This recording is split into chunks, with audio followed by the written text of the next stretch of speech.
Alright guys, I'm back from testing in the city, and first of all I can tell you this thing is mightier than you think. First of all, I need to tell you I didn't want to like this gimbal at all, because usually I'm a full frame videographer, because I mostly use full frame cameras such as the Sony A7 III, and this gimbal is more suited for APS-C owners. And that's why I first didn't really want to review this, but Zhiyun came to me and told me, hey, you really need to try it out. It's an awesome machine. And I said, okay, fine, I'll test it out. And if I have something good to report, I will make a video about it. And today I will tell you that this thing should never be underestimated. As you've seen in the test, I've used this gimbal with the Samyang 14mm lens and the Sony A7 III, and it did an awesome job. I mostly used POV mode because this is the mode I usually use when using other gimbals, because it has the most natural and still organic feel to it. And there were pretty much no restriction when using that mode. But in pan follow mode you have the problem that you cannot lean so much over because the camera bumps to the motor of the gimbal. Therefore, you should always operate this when using a full frame camera, just vertical like a normal gimbal. What I really like about this gimbal is the design. I mean, look at this. This looks absolutely stunning. I love that design, black and white. I don't know why no other gimbal company has ever done something like this, but they should definitely do so. Also, I really like the new touchscreen because it's absolutely easy to use. Don't need to flip out something like with the Weeble 2. And you have the mode button, which is absolutely necessary to switch between gimbal modes, because often I use pen follow mode or the POV mode. I instantly need to switch. To be honest, as I saw the results, I think I changed my mind, because I really didn't want to like this gimbal, because I only want gimbals that work fully with my camera system. But for example, when I go for traveling, I decided recently to not bring any gimbals anymore, because is too distracting from the adventure itself to have the big giant gimbal. Just check this out. This is the Weeble 2, for example. I had this in my camera bag for travel trips before, and it is just massive. And it's super heavy. If you have this in your camera bag, then your whole trip is dedicated to make videos only, not to travel.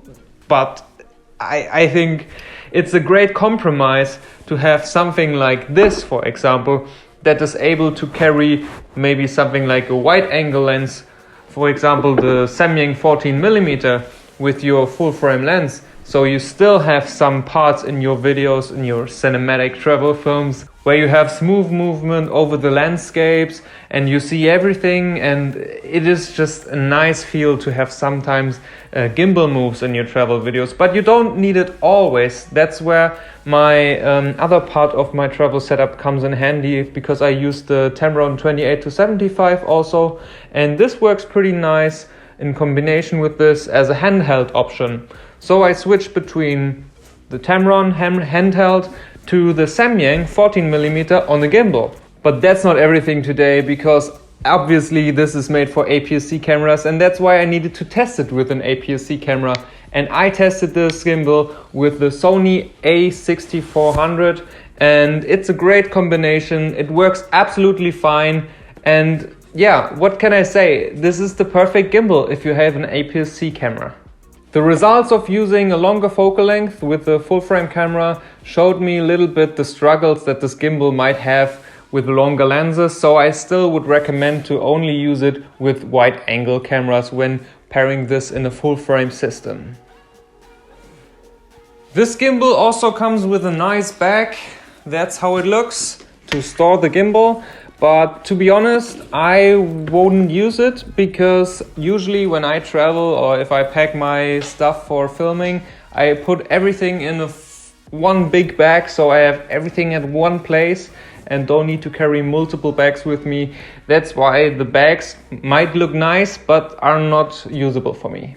Usually the Crane M3 comes with a microphone in the Pro package, but unfortunately it was out of stock when Zhiyun sent it to me, so I cannot review this, but I'm sure it is a good addition to this setup. I really like where Zhiyun is going because they included that nice flashlight in this gimbal, they included the microphone, and it is really beneficial for solo camera operators, for example, to have as many features in the camera as possible. The new quick release system that Zhiyun implemented into this gimbal was a very nice idea to keep size and weight small, but to be honest, I'm a big fan of the good old Weeble-S quick release plate. It was the same style as the Manfrotto plates, and it helped me to use the setup with tripods also without switching the plate. And that's why I think Zhiyun should not use that quick release plate for larger gimbals. Instead, they should still use the Weeble-S quick release plate and make it even a bit larger to help operating with larger lenses. Also, big thanks to Thanh from calisthenics. He's a super cool dude and does his calisthenics content on his Instagram, so I would definitely recommend you to check that out. I hope this video helps you to make a decision whether you want to buy this gimbal or not. And I can definitely recommend it for solo filmmakers or APS-C filmmakers, for filmmakers who use full frame but with a prime wide angle for their travels. Great addition, definitely makes it into my travel backpack. If you want to see more of my content, I would welcome to see you as a new subscriber, and leave a like. Until next time, goodbye. Alright, so in case you didn't know, I also do calisthenics for quite some time now. And today I'm going to show you a little bit of my techniques.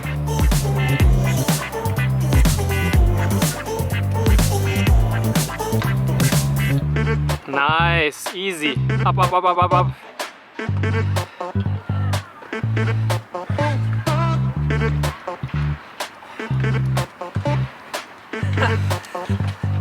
Okay. Nice. Good, fast.